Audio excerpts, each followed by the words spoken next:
The crystal chandeliers of the Plaza Hotel ballroom cast golden light over Manhattan's elite on Christmas Eve. Designer gowns worth more than cars, jewelry that could fund college educations, champagne flowing like water. While outside, snow fell on a city that never slept and rarely cared. Diane Foster moved through the crowd like a ghost, 58 years old, black, exhausted, invisible. She'd been coordinating events for 20 years, but tonight her feet screamed in shoes that were 2 years old and resoled 3 times. Her simple black dress, professional but plain, marked her as staff, as service, as someone the wealthy didn't need to see, only utilize.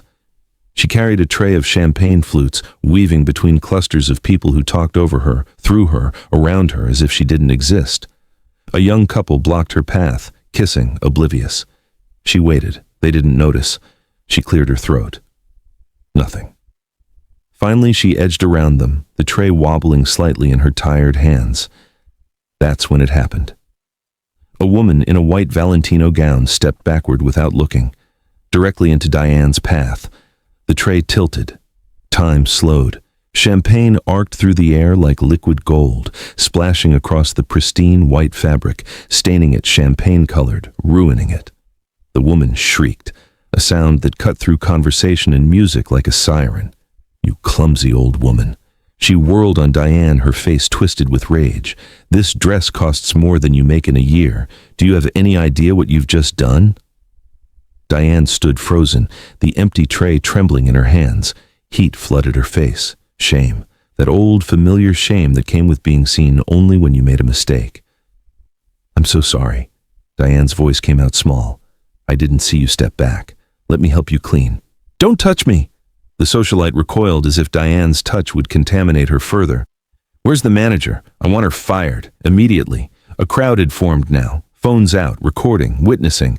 Diane felt every eye on her, every judgment, every confirmation of what she already knew. She was too old for this job, too slow, too obsolete. Another voice from the crowd, male, mocking. "Why do they hire people this old anyway? Aren't there younger, more competent staff available?" Laughter rippled through the onlookers, not cruel laughter, worse, casual laughter, the kind that said her humiliation was entertainment, that her dignity was disposable. Diane's eyes burned with tears she refused to let fall. She'd cried enough in her 58 years, cried when her husband died, cried when the medical bills buried her, cried on her birthday last month when her children called but couldn't visit. She wouldn't cry here, not in front of these people. That's enough. The voice cut through the chaos like a blade, deep, authoritative, angry. A man stepped forward from the crowd, 45 maybe, tall, white, wearing a tuxedo that probably cost what Diane made in 3 months. Dark hair touched with gray at the temples, blue eyes that right now burned with something dangerous. The socialite turned, ready to unleash more venom, then stopped. Her face went pale. "Excuse me? Do you know who I am?" The man's expression didn't change. "I know exactly who you are, Miss Chambers. The question is, do you know who she is?" He gestured to Diane, who still stood there, tray in hand, wishing the floor would open and swallow her whole. "This woman," the man continued, his voice carrying across the now silent ballroom, "has been coordinating this event flawlessly all evening. She's managed 200 guests, a kitchen staff of 30, and a program with 12 speakers. All while you've been drinking champagne and networking." Miss Chambers sputtered. She ruined my dress. You stepped backward without looking." The man's tone was ice. "She was doing her job. You were careless, and now you're being cruel." He stepped closer to the socialite. Diane noticed that everyone else stepped back. This man had power. You could feel it radiating off him like heat. "This is my event, Miss Chambers. I'm the primary sponsor, and I'm asking you to apologize to this woman. Now?" The socialite's eyes widened. You're Sebastian Wright." "Yes. And you have 10 seconds to apologize sincerely, or security will escort you out." Miss Chambers looked around, realizing the phones were still recording, that this would be all over social media by morning, that Sebastian Wright, tech billionaire and one of the most influential men in the city, was publicly calling her out. I'm sorry," she said to Diane, the words forced, insincere. It was an accident. Sebastian didn't move. That wasn't sincere. Try again. The socialite's jaw tightened. She looked at Diane with barely concealed resentment. I apologize for my reaction. It was inappropriate. Sebastian studied her for a long moment, then turned to two security guards standing nearby. Please escort Miss Chambers out. She's no longer welcome at this event. What? You can't. I just did. His voice left no room for argument. Merry Christmas. As the sputtering socialite was led away, the crowd began to disperse, the entertainment over. Sebastian turned to Diane, his expression softening immediately. Are you all right? Diane found her voice, though it shook slightly. I'm fine. This happens. I should get back to work. No. His tone was gentle but firm. Take a break, please. Sir, I appreciate what you did, but I can't afford to lose this job. I need to. You're not going to lose your job. Sebastian looked around, spotted the event supervisor, and called him over. A quick conversation, too quiet for Diane to hear, and then the supervisor nodded and walked away. You have a 15-minute break, Sebastian said, turning back to her. Let me get you some coffee. Diane wanted to refuse. Pride demanded she refuse, but exhaustion and the aftermath of humiliation left her with nothing to fight with. Okay, just coffee, then I really do need to work. Sebastian guided her to a quiet alcove off the main ballroom, away from the crowd. He returned moments later with 2 cups of coffee and a small plate of desserts. He'd removed his tuxedo jacket, rolled up his sleeves, made himself less intimidating, perhaps. They sat in chairs that were meant for guests, not staff, and Diane felt the wrongness of it even as her aching feet thanked her. You didn't have to do that, she said, wrapping her hands around the warm cup. I'm used to it. Sebastian looked at her with something that might have been anger, but she realized was directed at the world, not her. You shouldn't have to be used to it. No one should be treated that way. Diane laughed, but it was a bitter sound. In this city, when you're 58 and working events, you become invisible, part of the furniture, until you make a mistake. Then suddenly everyone sees you. I saw you. She met his eyes, found sincerity there. Discomfort crept up her spine. Why are you being so nice to me? Because you deserve kindness. Is that so hard to believe? Yes, she answered honestly. In my experience, powerful men like you don't notice women like me. And when they do, it's rarely for good reasons. Sebastian set down his coffee. What's your name? Diane. Diane Foster. Diane, I'm Sebastian Wright, but you gathered that. He extended his hand. She shook it, his grip warm and firm. I know who you are. You're the tech billionaire. Wright Digital Systems. Guilty. He smiled. Tell me about yourself, Diane, if you're comfortable. She shouldn't. She should drink this coffee, thank him, and get back to work. But something in his eyes, maybe loneliness that mirrored her own, made her talk. I'm 58, widowed 8 years ago. My husband, James, he was the love of my life. She paused, the pain still fresh even after all these years. He got sick. Cancer. We fought it for 3 years, used everything we had, savings, retirement, mortgaged the house. In the end, he died anyway, and I was left with nothing but memories and medical debt. Sebastian listened without interrupting, without the pity she hated. I have 3 kids, all grown, all successful, thank God, but they live far away. California, Texas, London. They call on birthdays and holidays, but she trailed off. I work 3 jobs, event coordinator, bookkeeper for a small firm, weekend receptionist at a dental office. And still, some months I choose between groceries and heating. Her voice dropped. I'm 58. In this city, that makes me invisible. Too old to matter. Too young to retire. Just existing. Surviving. Waiting for... I don't even know what anymore. You're not invisible to me. The words landed softly between them. Diane looked up, saw he meant it, and something inside her chest that had been frozen for 8 years cracked slightly. You're being kind. That's all. She deflected, unable to accept it. Sebastian didn't argue, just watched her with those intense blue eyes that seemed to see past the exhaustion and the resignation to something underneath. If this story is stirring something in you, if you've ever felt invisible, if you've ever thought your best years were behind you, Then subscribe to True Soul Narratives. Because every age deserves to be the age of possibility. Now tell me, have you ever felt invisible because of your age? Drop a comment. Your story matters. The event wound down around midnight. Diane had returned to work, but she felt Sebastian's eyes on her throughout the evening. Not creepy, just aware, like he was still seeing her when everyone else looked through her. As guests collected coats and called cars, Sebastian approached her one final time. Diane. She turned, surprised he'd sought her out again. "Mr. Wright, Sebastian, please." He hesitated, as if unsure how to proceed. A strange look on a man who commanded boardrooms. "I have a proposition for you." Diane's guard went up immediately. "I'm not interested in—" "Nothing like that," he said quickly, reading her expression. "I need someone to help coordinate my company's New Year's Eve Foundation Gala. It's a large event, important. And after watching you tonight, managing chaos with grace, I'd like to hire you." Diane crossed her arms. "You're offering me a job out of pity." "No." His voice was firm. "I'm offering you a job because tonight, while chaos erupted around you, you kept everything running smoothly.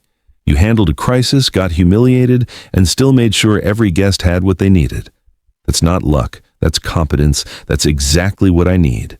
He named a figure that made her breath catch. "For one event? One event. Consider it a Christmas bonus for putting up with Miss Chambers. Pride and need warred inside her. Pride losing, as it always did when bills were due. One event. Then we're done." Sebastian smiled. "We'll see." They exchanged contact information. His business card was heavy, expensive. Her number scrawled on a napkin. The contrast wasn't lost on either of them. As Diane walked to the subway that night, snow falling softly on her hair, she allowed herself a small moment of something she hadn't felt in years. Hope. And the question that followed her all the way home.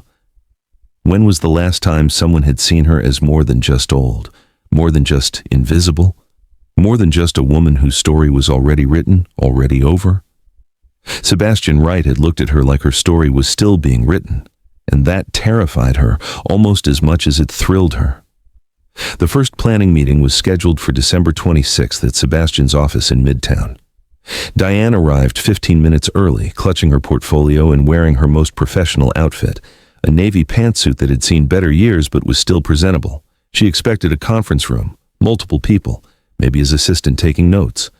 What she got was Sebastian's private office, floor-to-ceiling windows overlooking the city, just the two of them, and coffee already waiting.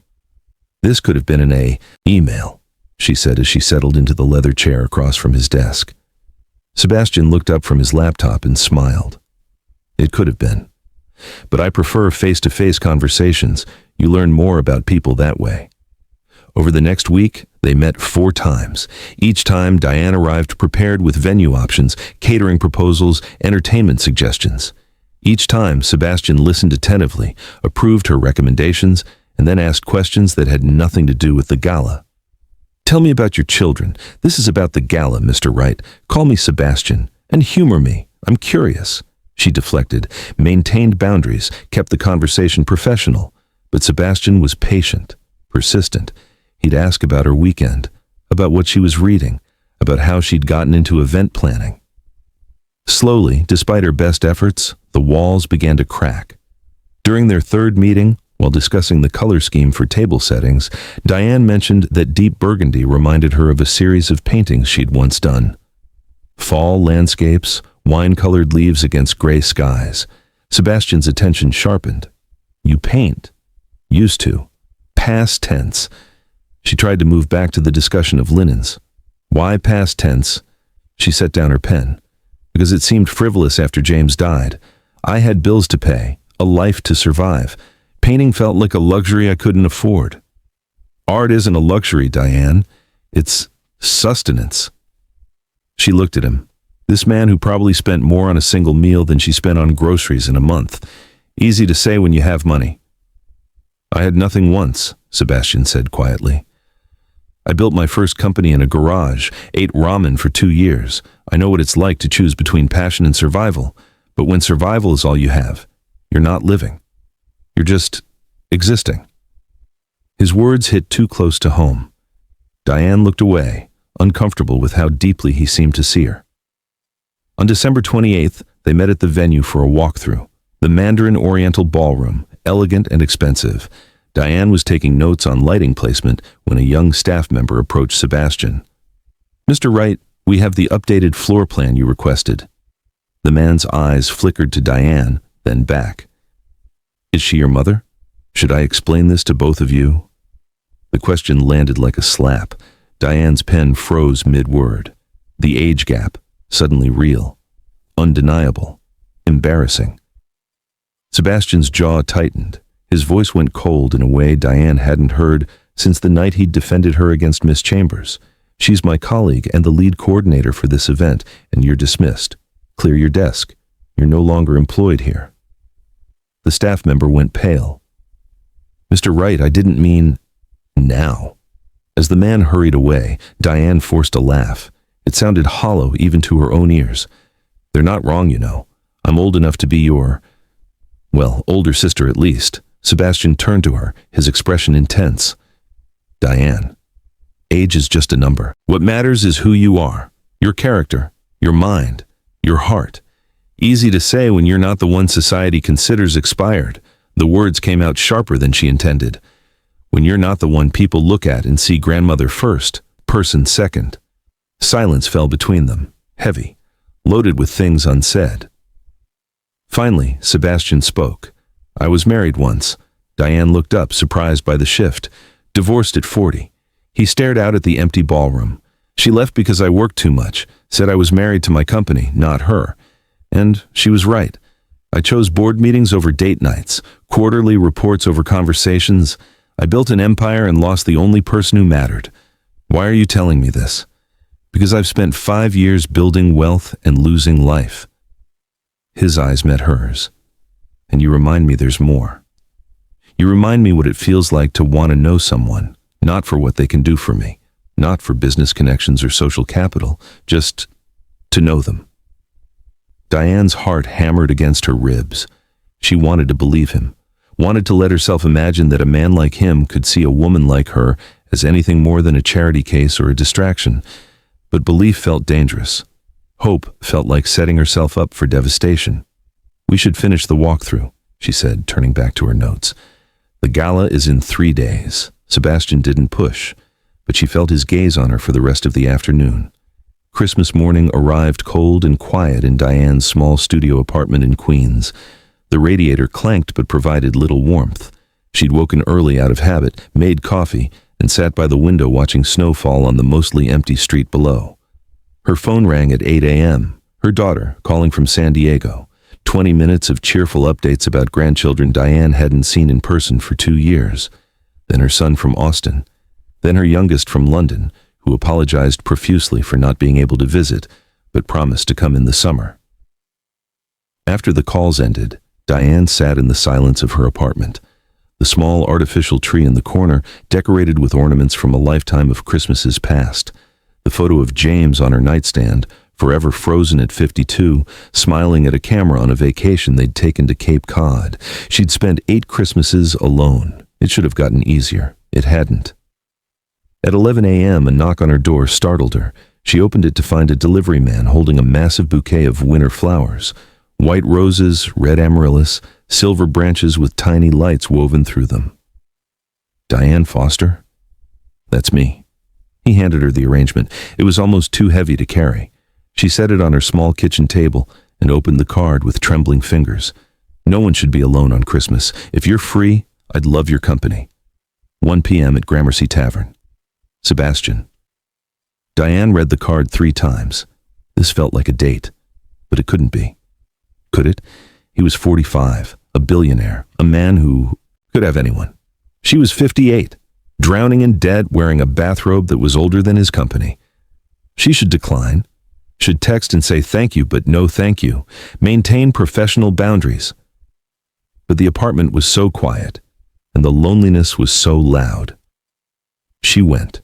Gramercy Tavern was nearly empty, most of New York either traveling or gathered with family. Sebastian had reserved a private corner, away from the few other diners. Not romantic exactly, but intimate, intentional. He stood when she arrived, wearing jeans and a sweater instead of his usual suit. It made him look younger, more approachable, human. You came. His smile was genuine, relieved.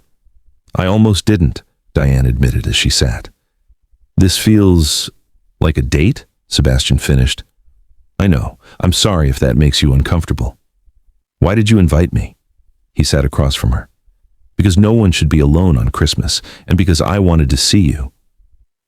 They ordered food neither of them ate much of. Instead, they talked, really talked, the kind of conversation that happens when defenses are lowered by holiday loneliness and the temporary suspension of normal life. Diane told him about James, about how they'd met in college, how he'd pursued her relentlessly until she finally agreed to dinner, how they'd built a life together from nothing, how watching him die had felt like watching her own life end. I look in the mirror now and see my mother, she said, staring into her wine glass. Gray hair, wrinkles. When did I become old? When did I become invisible? Sebastian leaned forward. You're not invisible, Diane. You're one of the most present people I've ever met, she laughed bitterly. That's kind, but let's be honest. Society tells women we have an expiration date. After 50, we're supposed to fade into the background, become grandmothers, and nothing else. Our value, our desirability, our very existence becomes conditional on how little space we take up. Her voice cracked. I spent my whole life trying to matter, trying to be seen, and now I'm at an age where I'm expected to disappear, to be grateful for scraps of attention, to apologize for still wanting things. What do you want? Sebastian asked softly. The question hung between them. No one had asked her that in years. I don't know anymore, she whispered. I wanted to grow old with James. That's gone. I wanted to watch my kids raise their kids, but they're thousands of miles away. I wanted to paint, but I convinced myself I didn't deserve joy when I was barely surviving. She met his eyes. I guess I want to matter again, to feel like my life isn't over just because I'm not young anymore. Sebastian reached across the table, didn't take her hand, just placed his near hers. An offer, not a demand. I have money, power, success, but I eat dinner alone every night. I've built an empire that feels like a prison. When I saw you on Christmas Eve, being treated like you didn't matter, I saw strength, grace, beauty that had nothing to do with age. Beauty? Diane shook her head. I'm 58 with gray hair and wrinkles, and you're 58 with wisdom in your eyes and kindness in your smile, Sebastian interrupted. That's the most beautiful thing I've seen in years. You make me want to be better, to do more with what I have, to actually live instead of just existing at the top of a corporate tower. The moment stretched between them, electric, terrifying, impossible. Diane pulled her hand back. We should go. Thank you for lunch. But as she stood to leave, Sebastian stood too. Diane. Wait. She stopped. I know this is complicated. I know there are 1,000 reasons why this doesn't make sense. The age difference, our circumstances, professional boundaries. But I need you to know that I'm not being kind. I'm not being charitable. I'm being honest when I say I haven't been able to stop thinking about you since the moment you spilled champagne. Diane's breath caught in her throat. You don't have to say anything, Sebastian continued. You don't have to feel the same way. But I wanted you to know. Because you deserve to know that someone sees you, really sees you, and thinks you're extraordinary. She left without responding, walked out into the cold December afternoon with her mind spinning and her heart doing things it had no business doing at 58. Because the truth she couldn't say out loud was this. She felt it too.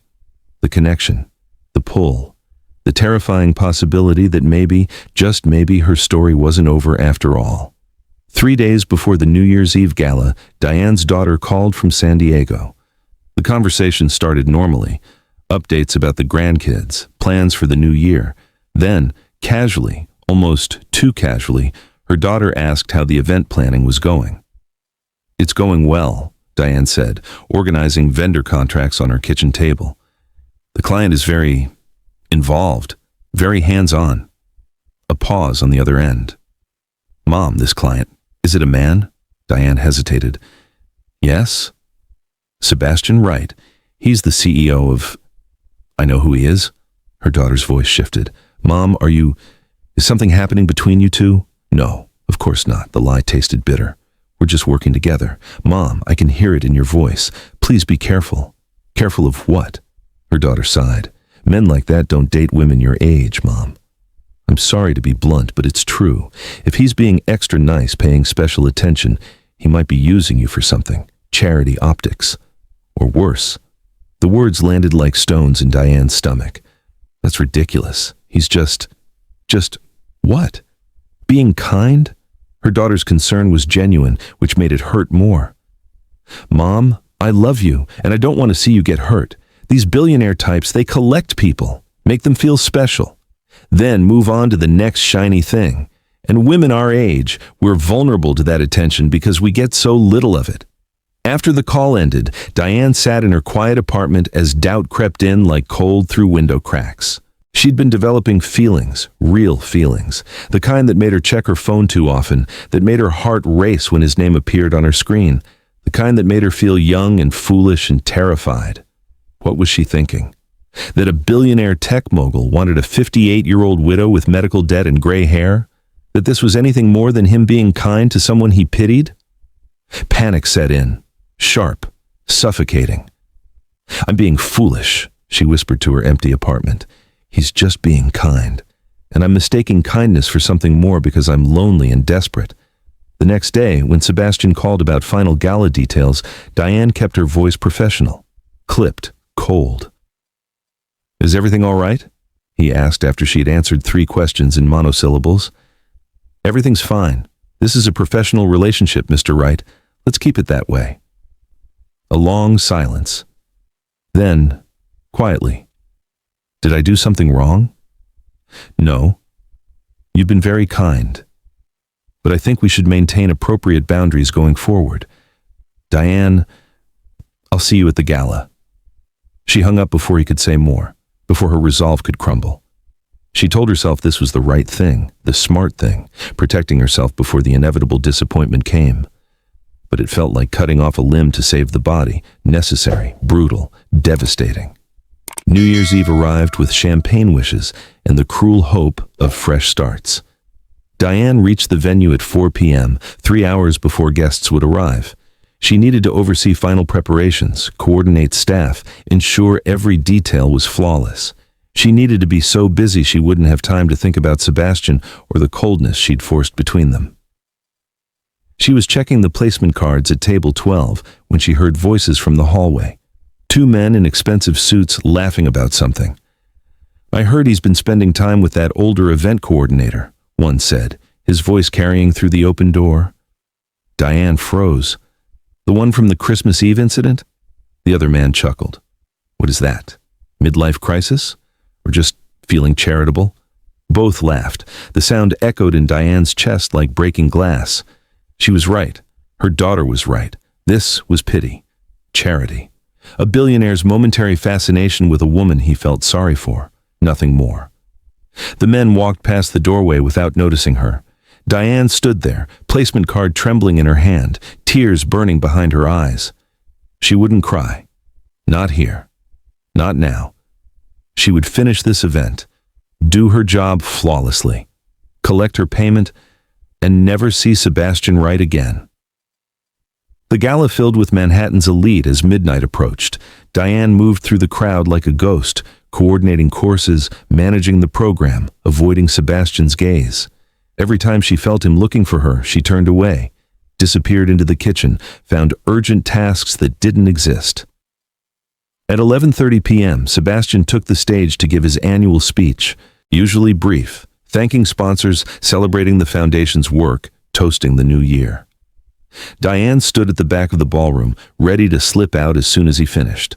Tonight isn't just about charity, Sebastian began, and something in his tone made Diane pause. It's about recognizing value where society tells us not to look. The crowd quieted. Diane's heart began to pound. We live in a world obsessed with youth, with beauty standards that expire women like milk, with arbitrary timelines that say you matter here but not there, that you're valuable at this age but disposable at that one. He He wasn't reading from notes, wasn't following the prepared speech. His eyes scanned the crowd, searching.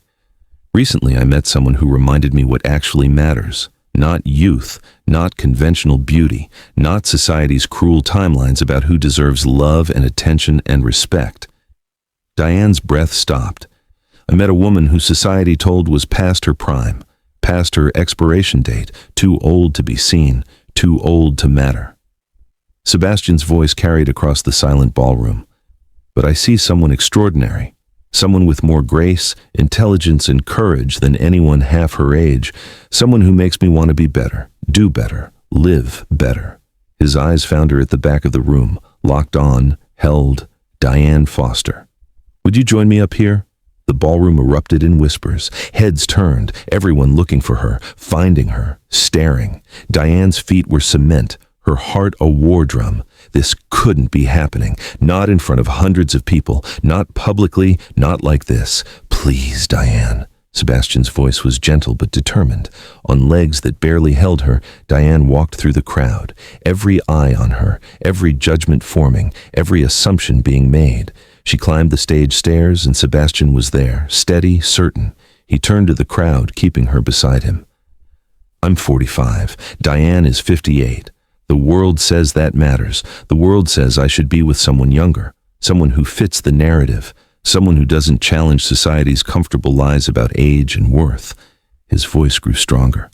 But I'm standing here to say, I don't care what the world thinks. Diane's vision blurred with tears. This woman makes me laugh, challenges me, sees the man behind the money and the title and the wealth. She doesn't want anything from me except honesty. She doesn't need me to save her. She saved herself. I just got lucky enough to witness it. He turned to face her fully now, the crowd forgotten.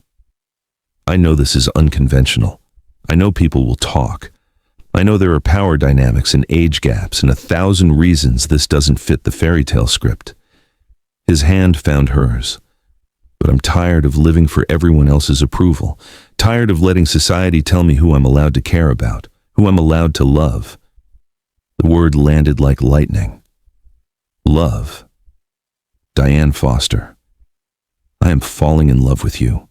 Have been since the moment you stood in that ballroom covered in champagne, humiliated, and still held your head high. Sebastian's voice cracked slightly. Would you give me a chance? A real one? Not professional, not polite. Real. The ballroom held its breath. Cameras were probably recording. This would be everywhere by morning. The billionaire and the older black woman. The scandal. The gossip. The judgment. Diane looked at Sebastian. Really looked. Saw the vulnerability in his eyes, the risk he was taking, the public declaration that couldn't be taken back. And she realized something. He was giving her a choice, in front of everyone, making it clear this wasn't pity or charity. This was him, laying himself bare, asking her to be brave enough to do the same. I'm scared, she whispered, though her microphone carried it through the room. So am I, Sebastian whispered back, but I'd rather be scared with you than safe without you. Diane felt the years fall away. Not her age. That was part of her, essential, beautiful. But the weight of believing she didn't deserve this, that her time had passed, that love was something that happened to other people, younger people, more deserving people. She'd spent 8 years believing her story ended when James died. But maybe stories didn't end. Maybe they just took unexpected turns. Yes. Her voice grew stronger. Yes, I'll give you a chance. Sebastian's smile could have lit the city. He pulled her into an embrace and the ballroom erupted. Some applause, some gasps, some disapproving murmurs. But Diane didn't care. For the first time in 8 years, she felt seen, chosen, worthy, not despite her age, not in spite of her circumstances, just seen. As midnight approached and champagne flowed and the countdown began, Sebastian kept her hand in his. When the clock struck 12 and the ballroom exploded in celebration, he kissed her, gentle, public, defiant. Happy New Year, Diane. She smiled through tears. Happy New Year, Sebastian. And somewhere in that moment, between the old year dying and the new one being born, Diane Foster stopped believing she was too old to be loved, because love, she learned, doesn't have an expiration date. Neither did she. The stage lights felt hot on Diane's face. Hundreds of eyes stared at her, waiting, some curious, some judgmental, some hopeful.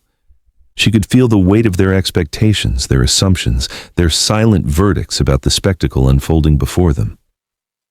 Sebastian stood beside her, still holding her hand, his public declaration hanging in the air like a promise, waiting to be accepted or shattered. Diane took a breath, then another, and then she spoke. "I've spent 8 years believing my life was over." Her voice trembled but held. The microphone carried it across the silent ballroom. "That love was something I had once, something beautiful that belonged to my past, that at 58 I was supposed to be invisible, grateful for scraps of attention, satisfied with memories instead of hoping for more." Sebastian's hand tightened around hers, supportive, patient, her voice cracked. "But you make me feel seen, and that terrifies me." Tears spilled down her cheeks now, unchecked. Because what if people are right? What if this is just a moment, a phase? What if I'm fooling myself into believing that someone like you could actually... What if they're wrong? Sebastian interrupted gently, turning her to face him fully. What if we're allowed to be happy regardless of what anyone thinks? What if age is just a number and love is just love and none of the rest of it matters? Diane looked at him, really looked, past the wealth and the power and the public persona, saw the man underneath, the loneliness that matched her own, the vulnerability he was showing in front of hundreds of people, the genuine emotion in his eyes that said this wasn't charity or pity or a midlife crisis. This was real. "I'm scared," she whispered. "So am I," Sebastian whispered back, "but I'd rather be scared with you than safe without you. I'd rather have one day of real with you than a lifetime of comfortable alone." Something inside Diane shifted, broke open. The armor she'd built over 8 years of grief and survival and resignation cracked wide, letting light flood in. She smiled through her tears. "Okay, yes, let's try." Sebastian's face transformed with joy. He pulled her into an embrace, and the ballroom erupted. Applause, gasps, whispers, cameras flashing, some supportive cheers, some shocked murmurs, some disapproving silence. But none of it mattered. Because in that moment, Diane Foster decided that her life wasn't over, that she was allowed to want more than survival, that 58 wasn't too old for love or hope or new beginnings, that she was allowed to be happy. As the countdown to midnight began around them, Sebastian held her close. 10, 9, 8, the crowd chanted. 7, 6, 5. Diane's heart raced. 4, 3, 2, 1. Happy New Year. And when he kissed her at midnight, in front of Manhattan's elite and every camera phone in the room, Diane kissed him back, not tentatively, not apologetically, fully, completely, defiantly, because she was done shrinking, done apologizing for taking up space, done believing the lie that women had expiration dates. 6 months painted themselves across Diane's life in colors she'd forgotten existed. She'd moved into Sebastian's penthouse in April after weeks of debate. She'd insisted on keeping her apartment, maintaining independence, not rushing. But Sebastian had looked at her one morning over coffee and said, "I don't want to date you on weekends and holidays. I want to wake up next to you, build a life with you. If you're not ready, I'll wait. But I need you to know, this isn't temporary for me." She'd moved in the following week. The penthouse had a spare room with perfect northern light. Sebastian had converted it into a studio without telling her, bought canvases, paints, easels, everything she'd sold or given away years ago when survival mattered more than joy. "You need to paint again," he'd said when he showed it to her. "Not because I'm telling you to, because you told me once that painting made you feel alive, and I want you to feel alive." So she painted, at first hesitantly, as if she'd forgotten how. But then the muscle memory returned, the way color spoke, the way light transformed canvas into meaning. She painted her grief, her loneliness, her resurrection. She painted James, honoring what was. She painted Sebastian, celebrating what is. She painted herself at 58, wrinkles and gray hair and all, and found she was beautiful. One afternoon in early summer, her daughter visited from San Diego. She'd been skeptical at first, protective, worried. But when she walked into the penthouse and saw her mother laughing in the kitchen, paint smudged on her cheek, Sebastian teasing her about her choice of colors, something in her expression softened. "I've never seen you this happy, Mom," her daughter said later as they sat on the terrace overlooking Central Park. Diane watched Sebastian inside, working at his laptop, occasionally glancing up to smile at her through the glass. "I forgot I was allowed to be." In July, Sebastian commissioned a gallery show of her work, 25 paintings, a career retrospective from an artist society had told to stop creating. The opening night was packed. Critics came, collectors came, people who saw value where the world had told them not to look. 3 paintings sold the first night, 5 more by the end of the week. Diane stood in the gallery, overwhelmed, and realized she was being seen not as someone's widow, or someone's charity case, or someone too old to matter. She was being seen as an artist, as herself, as enough. Christmas Eve arrived again, 1 full year after the night that changed everything. The same charity gala, the same Plaza Hotel ballroom. But everything was different. Diane arrived on Sebastian's arm wearing a deep emerald gown that made her feel like royalty. Her natural gray hair was styled elegantly. No more trying to hide it, no more apologizing for aging. She wore her 59 years like a crown. They moved through the crowd together, partners in every sense. She'd become involved in the foundation, using her event expertise to expand their reach. They'd launched an initiative supporting older women re-entering the workforce.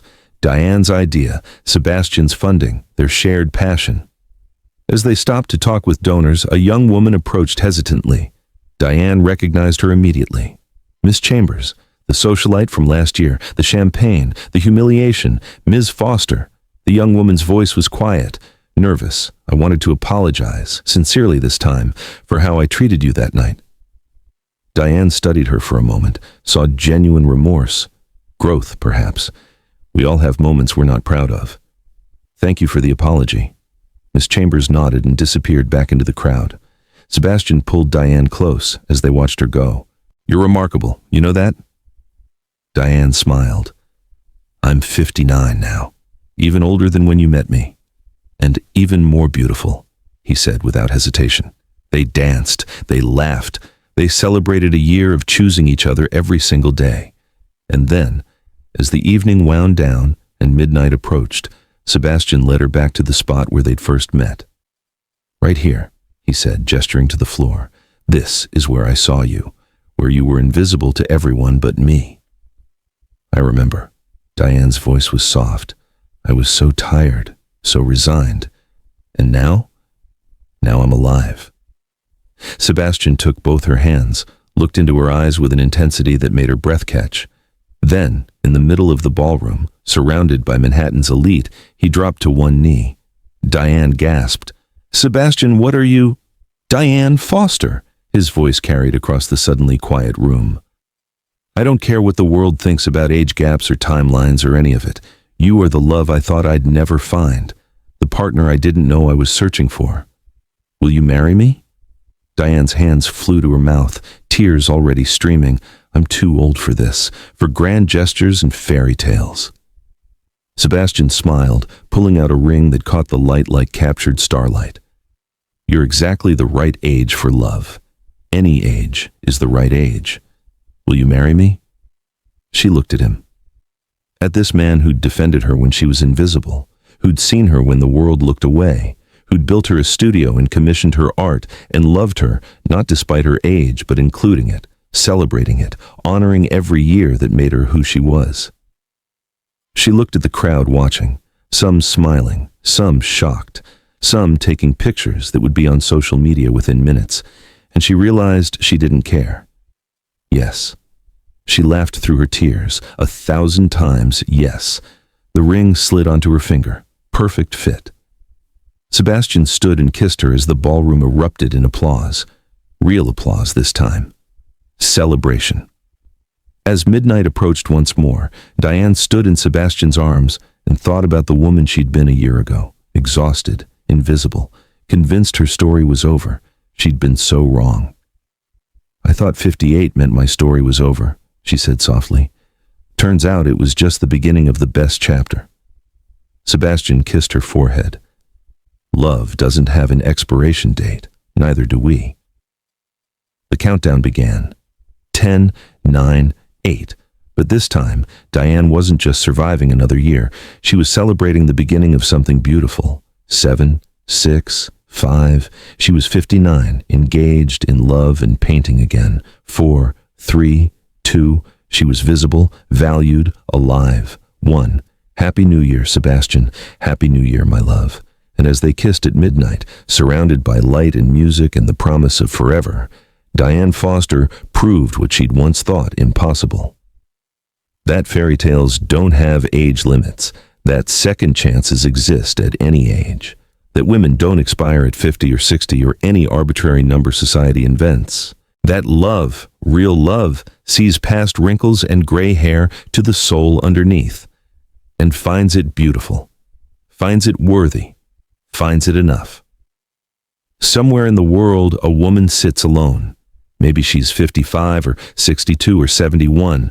Maybe she's convinced her time has passed, that love is for the young, that she should be grateful for memories instead of hoping for more. Maybe she's been told directly or indirectly that she's invisible now, past her expiration date, too old to matter. If that woman is you or someone you know, then this story isn't just entertainment, it's a reminder. You are not too old. Your story is not over. You deserve to be seen, to be loved, to take up space and demand more than scraps. Age is not an apology you owe the world. It's a testament to survival, strength, and the audacity to keep going. True soul narratives exists because these stories need to be told, because you need to hear that you matter, at any age. Now tell us, have you ever felt like society declared you invisible? Have you ever thought your best chapters were behind you? Share your story in the comments, because your story matters. At 35, 58, 72, or any age in between, you matter.